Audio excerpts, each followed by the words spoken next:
In that same vein, if somebody hits a slice return to you, I would just say this: try to do anything other than hit a slice drop off of it. Anything other than hit a slice drop off of it. Because for me, the easiest drop is a slice drop, and I have some tough times with topspin drops. I think topspin drops can be pretty difficult. It's just, I think, a harder shot to execute and kind of just an open face, just slice the drop and just push it in. But if somebody slices a return to me, I am always going to hit topspin on that shot.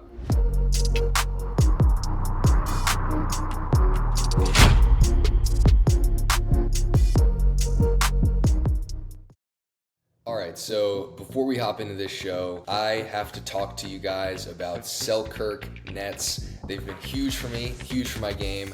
I had a long history of playing on temporary nets that were just not satisfactory. I've been in this game now for a little bit, and I remember when I was playing with temporary nets where if you hit it, an inch from the top of the net, and if you hit it hard, it's going over. There's no ifs, ands, or buts about it. It's just not a high quality net. And I was something of a Colin Johns as it related to those net cords, just getting mad all the time at them. And it was a pet peeve of mine. And then when Selkirk came out with their nets, I couldn't have been happier. And the truth is, they came out with their nets before I was signed with Selkirk, and I had already gotten one. So this is a pretty genuine thing. I mean, they do have the best nets, and I feel pretty happy to be able to advertise Selkirk nets because I know they're the best, and if you've played with them, you know they're the best. So shout out to Selkirk, and be sure to get Selkirk nets at selkirk.com/collections/nets. Okay, so we are back with another episode of the James Ignatowich podcast. We are tuning in right after the Red Rock PPA. Anna and I had a decent tournament. We got to another final. We lost in the final to Ben Johns and Etta Wright. Eventually, I'm going to figure out this whole beating Ben Johns thing, but right now, we're just having a tough time. He's pretty good at pickleball, but overall, it's just going to be a long process, I think, of being able to win consistently against him. And right now, my career record against Ben is 1-10. So, yeah, not great, but we're figuring it out. Obviously, he's been playing for a lot longer than I have. He's been in this for, I think, 8 years.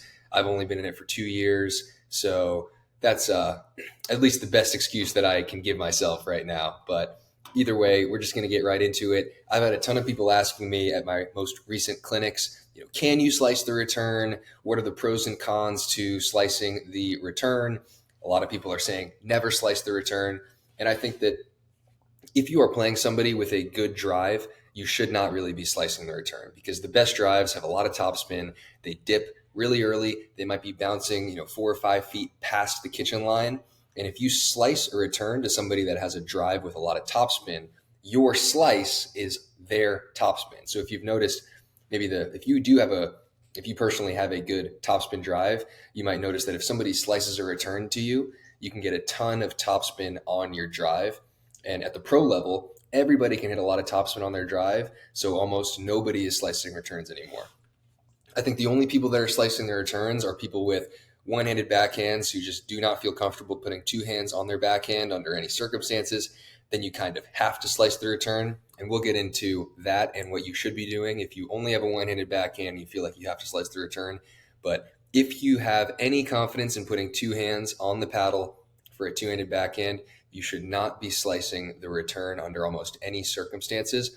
Main circumstance being if your opponent has a good drive, because your slice will make their drive better. So it's interesting. In tennis, if you have come from tennis, you're taught that maybe slicing and coming in is okay because a slice will bounce and then stay low, and it's harder to pass somebody maybe off of a slice approach than it is off of a topspin approach to the net. And that's one thing. I think in tennis it's different though, because in tennis, the rackets have strings, right? So the ball holds on to the racket for a lot longer than a pickleball, and your slice isn't necessarily affecting the topspin of their shot as much because the strings kind of neutralize a lot of the spin that has already been given to you by your opponent. In pickleball, it's different. There are no strings. It's a flat paddle, and it's got a hopefully gritty surface. If it's a Selkirk paddle, we're sure it's got a lot of grit. It's a gritty surface, and that's the only way you can really get spin.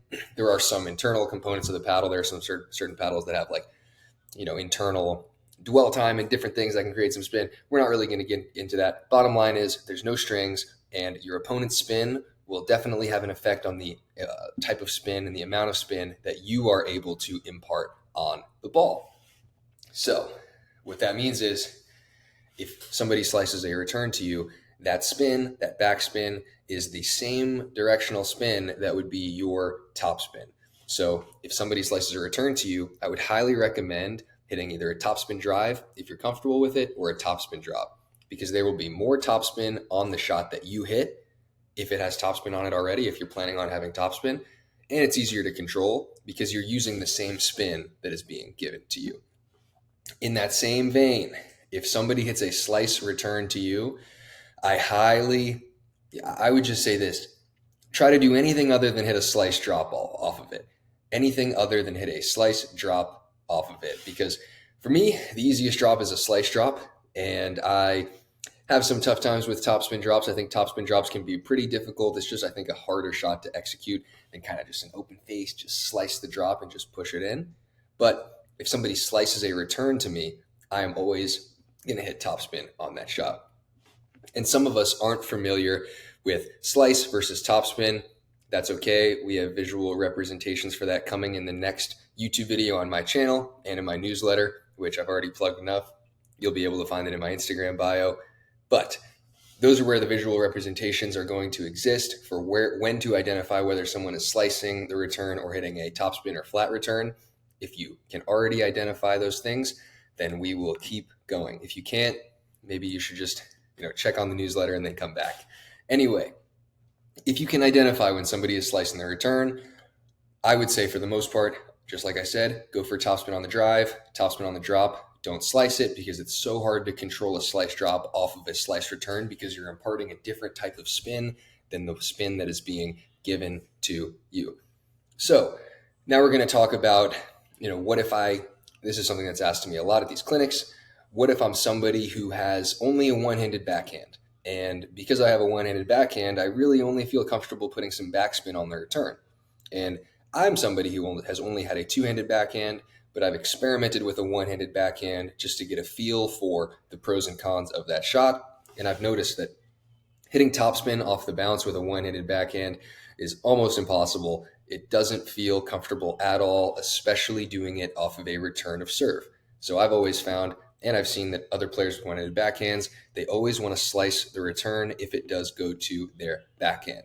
So if you can only slice the return, which is not something I recommend, but if you only want to slice the return, I would say the best place to put this return is deep and toward the middle, so that your opponent doesn't have as many angles to work with to hit a really tough drive, especially if they're unwinding the stack. The other option would be slicing the return with some height, so getting some height over the net and going cross court with the return. So from one side all the way to the other side, because that is the farthest distance for the ball to travel in the air. And one thing we know about pickleball is there's the 2 bounce rule. It's got to bounce on the serve and it's got to bounce on the return. So if you can make your return travel high over the net and spend a long time in the air, it'll give you a lot of time to rush up to that kitchen line and establish yourself just behind the kitchen line so that you can deal with the drive that your opponent's going to give to you. Because if you're somebody that's only slicing returns, as you go up in level, you're going to have to sacrifice the fact that, okay, these 5-0s and guys that are better players are really going to crush some third shot drives off of my slice return. So the way to neutralize that is to get some height on the return, to give yourself time to rush up to the kitchen and get as close to the kitchen line as possible. Because the drive that they're going to be hitting to you off of a slice return is going to have a lot of topspin. It's going to be dipping quickly.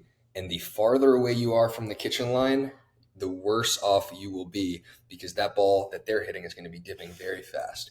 So if you are slicing a return, you need to be rushing up to the kitchen line as quickly as you can. Okay, so now we're going to talk about what to do if you are playing against someone who only slices their return. And normally this would be only slicing their backhand return. So if they are not unwinding a stack, which if we don't know what that means, there's going to be some more detailed explanation about that in the newsletter. We've had some comments, and also you can always comment and ask me, what do these things mean? I know there's some questions. Always ask the questions in the comments. I'm replying to all the comments, and if I forget, the producer of the show, Josh, will probably tell me, like, James, you're not being a good host. You got to respond to all the comments. So if he just, he'll yell at me, and we'll make sure that we're all in a good spot here. I will respond to your comments. So anyway, if you are playing against somebody that is only slicing the return, the best thing to do is take some pace off of your drive. So don't hit it as hard as you can. Hit it maybe 70 to 80%, which is what I already recommend and teach, and go for as much topspin as possible and go as low over the net as possible, because their slice is going to be topspin for you. And the more topspin you can get on your drive, the more it's going to dip quickly. And if you can make a drive look almost indistinguishable from like a heavy topspin drop, I actually think those are the best drives. The best drives are drives that land super close to the kitchen line. They're bouncing very early. And if you can make the ball bounce, right? If you can make your drive bounce while the person is coming forward after the return with a lot of topspin, then it is way, way more likely for that player who is on their way forward from the return to pop that ball up. So I get a ton of free points in the pro game, even going against pros, hitting a big serve and then a drive that just bounces just as they're trying to rush up into the kitchen. And if they're rushing in and they're hitting their fourth off the bounce while they're moving forward at a really fast pace, it is very tough to keep that one down. And you also know that they're not going to attack off of it. So another big component of that is hitting a big serve. I think if you're playing against somebody that only slices the return, it's even more important to hit a big serve. Just go for the serve, because you're going to get more free points off of the return. And you guys who do slice returns, you know this, that if somebody's crushing a serve at you and you try to slice and just chip the return back, it's not that stable and it's not that easy. It's a whole lot easier to do that with two hands. So if you're going against somebody that only has that one-handed backhand, try to find that backhand, that one-handed backhand, and just crush the serve to that spot. And if you miss 1 out of 8 or 1 out of 10 serves, don't worry about it at all. Okay, so now we are going to talk about the positioning with our legs when somebody is slicing the return to us. So if somebody's slicing the ball to you, especially as a return, the bounce is going to be lower. So with any ball in pickleball, if somebody slices it, it will bounce and then be lower. So for that reason, you need to bend your knees more if you are hitting a third shot, especially a third shot drive, off of a slice return. So for me, if somebody slices a return to me, I'm going to get really low with my legs, as low as I can, so I can impart a ton of topspin on the ball and hit a very low third shot. I found that the lower I get with my legs and the more that I bend my knees, the easier it is to hit a low third shot. And as we all know, the best third shots are low. They're not sky high, feeding people overheads. So if somebody's slicing the return to you, get very low. And I think one thing that helps a lot is making a wide base. I think for me, I did struggle with my third shot drive, which is interesting because I came from tennis. I was decent at tennis. And, if you come from tennis, you probably have a pretty good drive. It's usually a pretty natural shot for people. But for me, I had a little bit of issues with that in doubles, especially keeping it down. And one thing that changed everything for me was making a wider base. Because the wider your base is, the lower you're going to be naturally, and also the more balanced you will be naturally. So for me, it wasn't just something where I'd be, standing just with a wide base and not moving. You want to be moving your feet and you want to be taking a lot of little steps. So I know that might not mean a lot coming from me because I'm the king of making as many little steps as possible. I split step so much, but I would definitely recommend, and this has been said by other pros also, on your third shot drive, you want to be taking a bunch of little steps to get in perfect position with your feet, because you're really going for a pretty small target. You're trying to hit it, this high over the net. And obviously that's the best place to put it. If it's any higher than that, it might go long. So a lot of little steps and make a wide base with your feet. And I think a great spot to aim your drives, especially off of slice returns, because they're going to be more potent, is right in the middle. I think at the rec level, either right in the middle or maybe right in the middle and then a little closer to the person who is coming in off of the return, so that the person who is already established at the net tries to take a stab at it and maybe goes toward the middle and there's some confusion. Because one thing that I can't stress enough is below the 4 or 5 level, even at the 4-5 level, there is so much more middle confusion. I think that's something that really gets overlooked. In the pro level, there's not a lot of middle confusion. There might actually be a little bit of confusion in the middle. As you go down level, universally, the middle confusion gets more and more just downright confusing. And I think that players are not hitting enough attacks up the middle, especially at the lower levels, because I think that's where the most winners are hit from what I've seen through the middle, especially closer to that right side player, because most players are taught, especially at the lower levels, if you're on the right, don't touch anything in the middle. It's not mine. It's for my partner. It's their forehand in the middle, which is only half true. That's for another episode. But ultimately, when you're hitting these drives, I would say maybe a foot closer to the person who's coming in or a foot closer to the person who is on the right side of the court. Generally, that middle area is going to be a great place to get a lot of free points with your drive.